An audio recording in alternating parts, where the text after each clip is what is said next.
First एटेम्पमा Lok Sewa कसरी pass गर्ने भन्ने टिप्स टेक्निक र कसरी पास गर्न सकिन्छ भन्ने म टेक्निकमा आज भन्न गइरहेको छु।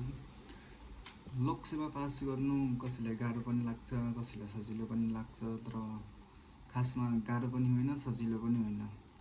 नाम निस्कियो भने लोकसेवा त सजिलो हो भनिदिन्छ, नाम निस्किएन भने त सबभन्दा धेरै गाह्रो हो भनिदिन्छ, यो कहिले पनि पास गर्न सकिँदैन भनिदिन्छ। त्यसैले यो खासमा गाह्रो पनि होइन, सजिलो पनि होइन।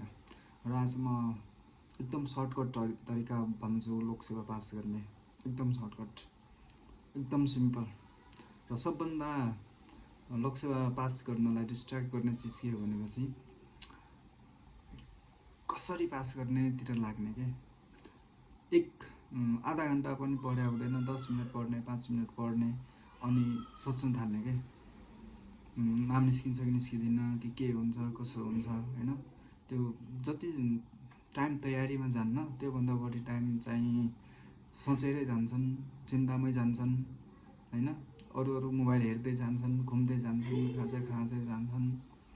त्यसैले अब आज म एकदम सर्टकट तरिका भन्छु। सर्टकट तरिका भनेको सिलेबस हो। सिलेबस भनेकै लोकसेवा पास गर्ने एउटा मेन आधार पनि हो र सबै चिज भनेको सिलेबस हो।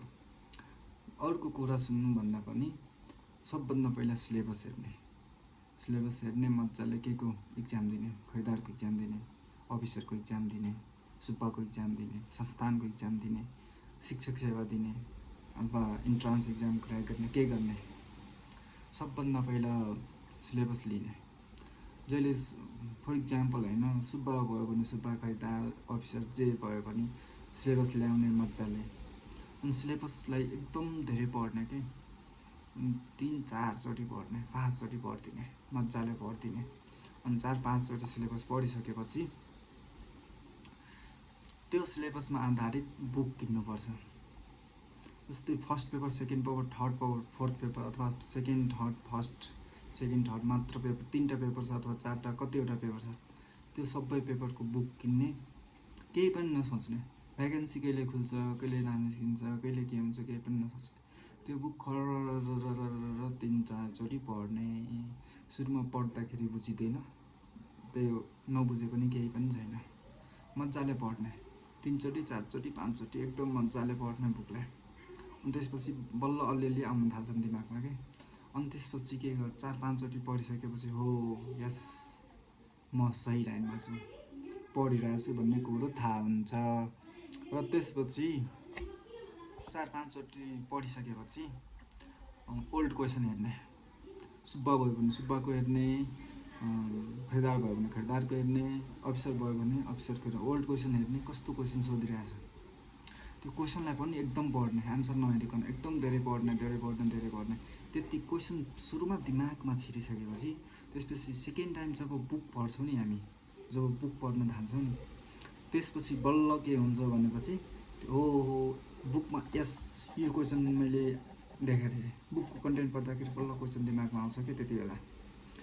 अनि त्यति भइसकेपछि अब त्यसपछि हामी टपिक वाइज पढ्ने, मजाले पढ्ने। त्यसपछि इक्जामहरू दिनुपर्छ, मक टेस्ट दिनुपर्छ, इक्जाम दिने, लेख्ने मजाले। फर्स्ट पेपर दिने पनि, रिटर्न पनि सबै इक्जाम दिने, मजाले लेख्ने। इन्स्टिट्युट नजिक छ भने इन्स्टिट्युट जाने, नत्र क्वेसन अनलाइन आइडिया हुन्छ त्यो निकाल्ने, बस्ने, इक्जाम दिने मजाले। अनि त्यसपछि बल्ल बुकमा भएको क्वेसन र इक्जाम प्याटर्नमा भएको दिमागमा बल्ल तालमेल आउन थाल्छ। कतिजनालाई सिलेबस थाहा हुँदैन, क्वेसन प्याटर्न थाहा हुँदैन, यतिकै पढेर हुन्छ, यतिकै पढेर हुँदैन। सिलेबस पनि थाहा हुनु पऱ्यो, क्वेसन कस्तो सोध्छन् त्यो पनि थाहा हुनु पऱ्यो, र आफ्नो कोर्स पनि थाहा हुनु पऱ्यो। धेरै बुक किनेर पनि थाहा छैन, यो बुक किनेर नाम निस्किन्छ कि त्यो बुक किनेर नाम निस्किन्छ, केही काम छैन त्यो भनेको वेस्ट अफ टाइम हो। त्यसैले मेन भनेको सिलेबस हो। मजाले सिलेबस कभर गर्ने, कभर गरिसकेपछि वर्ल्ड क्वेसन हेर्ने मजाले। त्यसपछि वर्ल्ड क्वेसन हेर्दै पढ्दै, त्यसपछि इक्जाम दिने। अब इक्जाम दिँदाखेरि त्यसपछि आफूलाई पनि थाहा हुने हो मेरो कमजोरी कहाँ छ। पछि त्यसपछि रिटर्न प्र्याक्टिस गर्नुपर्छ कि फर्स्ट पेपर प्र्याक्टिस गर्नुपर्छ, थाहा पाइन्छ। र त्यसपछि मजाले प्र्याक्टिस गर्ने। अब लोकसेवा पढ्दाखेरि सिलेबस यस्तरी दिमागमा आउनु पऱ्यो कि सुत्दा पनि सिलेबस, उठ्दा पनि सिलेबस, घुम्दा पनि सिलेबस, जति बेला पनि सिलेबस, सपनामा पनि सिलेबस, इक्जामै इक्जाम। जबसम्म हुन्न नि तबसम्म नाम निस्किँदैन। र यो अलिकति पढ्यो 1-2 दिन छोड्थ्यो, फेरि पढ्यो 2-3 दिन छोड्यो, त्यस्तरी त लोकसेवा नाम निस्किँदैन। किनभने यो पास हुने मात्र होइन त, अरूलाई जित्नुपर्छ क्या यसमा। त्यसैले सर्टकट पनि छैन, केही पनि छैन। मोबाइल बन्द गर्ने, फेसबुक बन्द गर्ने, टिकटक बन्द गर्ने, जो साथी लोकसेवा पढ्दैन त्यो सर्कलसँग घुम्न बन्द गर्ने, पछि घुम्ने, नाम निस्किसकेपछि घुम्ने, अनि त्यति गरिसकेपछि मजाले पढ्ने, नाम निस्किन्छ। एकदम लागेर कसेर पढ्यो भने नाम निस्किन्छ, नत्र निस्किन्न।